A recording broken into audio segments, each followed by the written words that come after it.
The rain in Bristol doesn't just fall. It resents you. It slants against the triple-glazed windows of Sophia's 23rd floor penthouse, a steady, rhythmic drumming that used to make her flinch, but now simply served as white noise. Sophia Vance adjusted the cuff of her charcoal cashmere sweater, her fingers brushing against the cold platinum of her watch. It was 5 p.m. on a Tuesday. On her marble kitchen island sat a French press, a single artisan macaron, and a thick, burgundy leather ledger. To anyone else, that ledger looked like an old-fashioned diary. To Sophia, a forensic auditor who spent 60 hours a week untangling the financial crimes of multi-million-dollar corporations, it was a roadmap of a lifetime of survival. Her phone buzzed. It didn't ring. Sophia hadn't allowed her phone to ring since 2021. A text from her private investigator, Marcus. The package has been verified. St. Jude's Care Home, Gloucestershire. They're in room 14. Pictures attached. Sophia downloaded the file. The first image was a depressing, pebble-dashed brick building nestled in a forgotten corner of the Cotswolds, trapped under a gray sky. It looked less like a retirement home and more like a low-security prison. The second image was closer. Through a stained window, an elderly man with thinning white hair sat in a generic wheelchair. His frame was hollow, swallowed by a faded navy cardigan with frayed cuffs. Beside him sat an elderly woman, her hands trembling as she clutched a plastic cup of tea. Arthur and Eleanor Vance. Sophia's parents. The very same parents who, exactly 5 years ago on Christmas morning, had asked her to leave the family estate in Bath before the caterers arrived for her younger brother's engagement party. "You're 31, Sophia," Arthur had said, his voice carrying the calm, terrifying weight of a man who had never been questioned in his life. He hadn't even looked up from his Financial Times. "You've built your own little career in London. You don't need this house. But Julian needs the estate to secure his marriage into the Sterling family. We have to think about the family legacy. You're a woman, you'll marry, you'll change your name. Julian carries the Vance bloodline. It's only proper." Julian, the golden child. The boy who had crashed 3 sports cars before his 25th birthday, each one quietly paid off by Arthur's offshore accounts. Julian, whose debts Sophia had secretly audited and cleared twice using her own savings, foolishly believing that obedience was a down payment on love. "Don't make a scene, darling," her mother, Eleanor, had whispered, arranging a display of white roses in the hallway, her diamonds catching the morning light. Julian's fiancé comes from an old money background. They aren't used to administrative tension. It's best if you pack your things before they arrive. We've already transferred the deed of the cottage to Julian anyway. Sophia hadn't made a scene. She had packed her single suitcase, walked out into the freezing December rain, and caught the National Express coach to London. But she didn't cry. Instead, she had opened a blank notebook on her lap, and she began to write down the numbers. Every penny she had ever loaned them. Every invoice she had paid for Julian's failed boutique marketing agencies. Every tax loop she had closed for her father's crumbling real estate firm. She documented the dates, the times, the account numbers. For 5 years, the Vance family thought she had vanished into a life of bitter obscurity.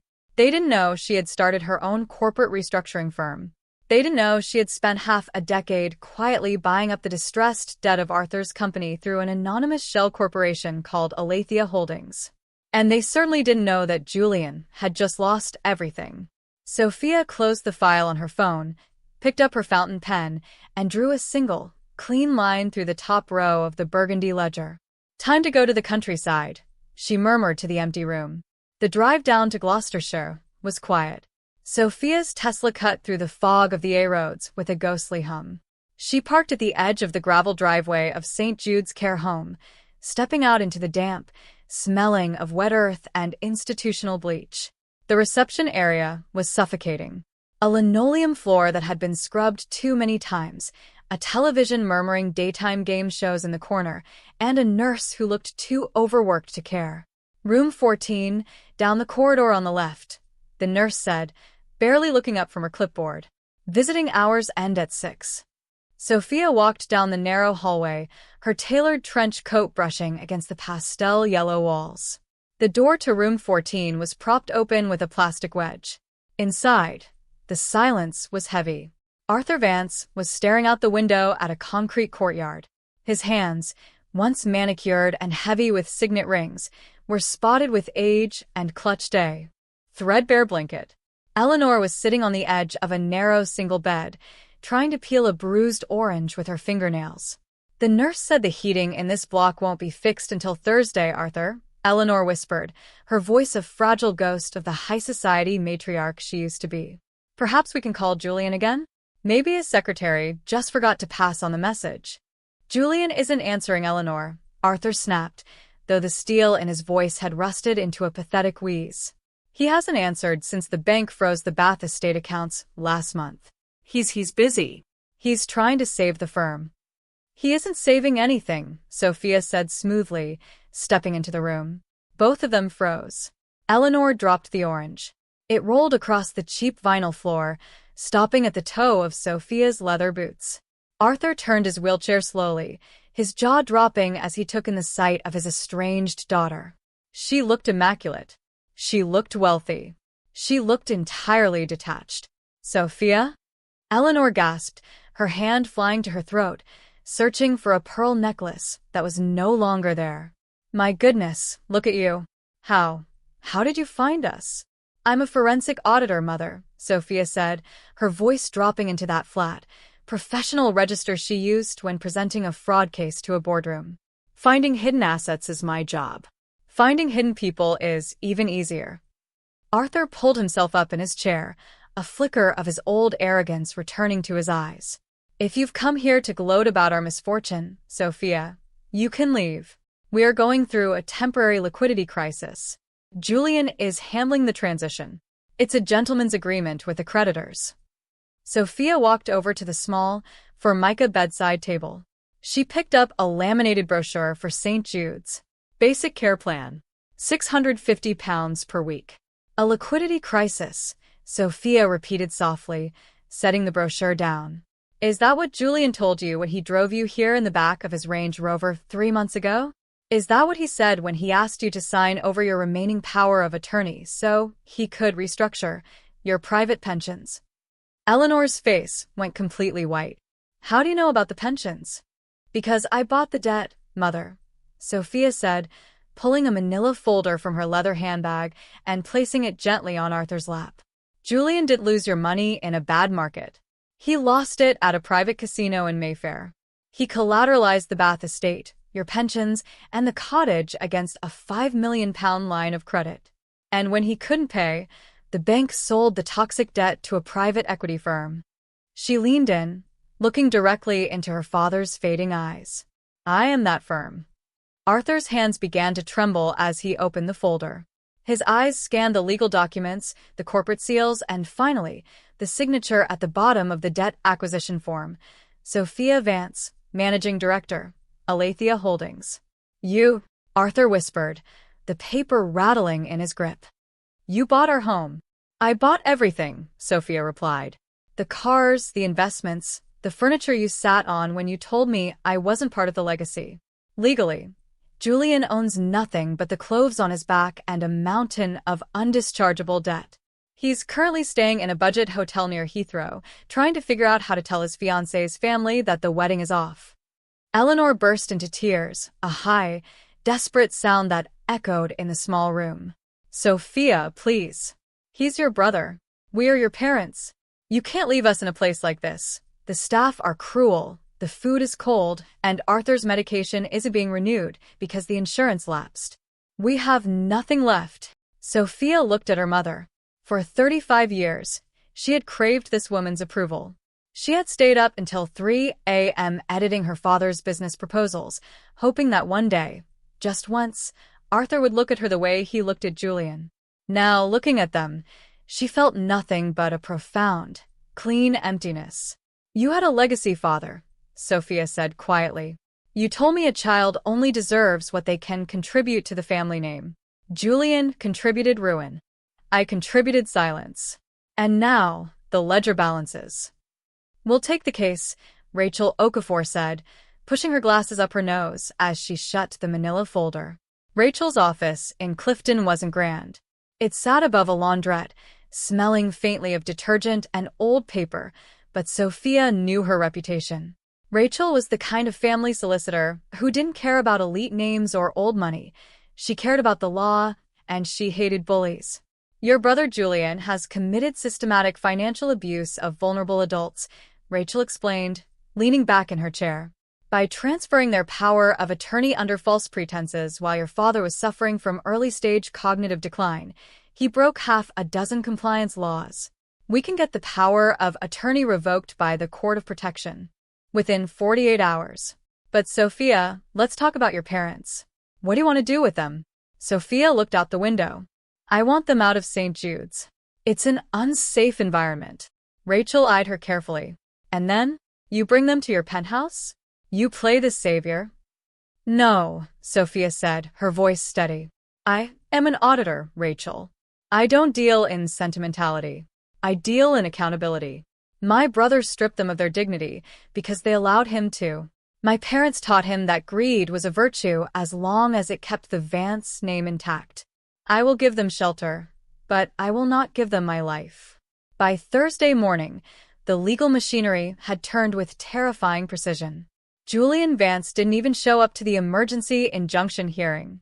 He couldn't afford the legal representation, and his phone had been disconnected by his provider. According to Marcus's latest report, Julian's affluent fiancée had broken off the engagement via a WhatsApp message after her father ran a routine background check on the Vance estate and found the foreclosure notices. Sophia stood in the hallway of St. Jude's as two private ambulance drivers helped Arthur into a transport vehicle. Eleanor followed behind, clutching a single plastic bag containing their few remaining clothes. When Eleanor saw Sophia standing by the exit, she rushed forward, her eyes wide with a pathetic, childlike hope. Sophia, oh, thank God. Are we going back to the Bath estate? Is the house ours again? Sophia didn't blink. The Bath estate is being sold to a boutique hotel chain on Monday, Mother. The papers are already signed. Eleanor stopped dead in her tracks. Then, where are you taking us? You're going to Meadowbrook Cottage in Devon, Sophia said, handing a fresh set of keys to the transport driver. It's a fully managed, private residential bungalow.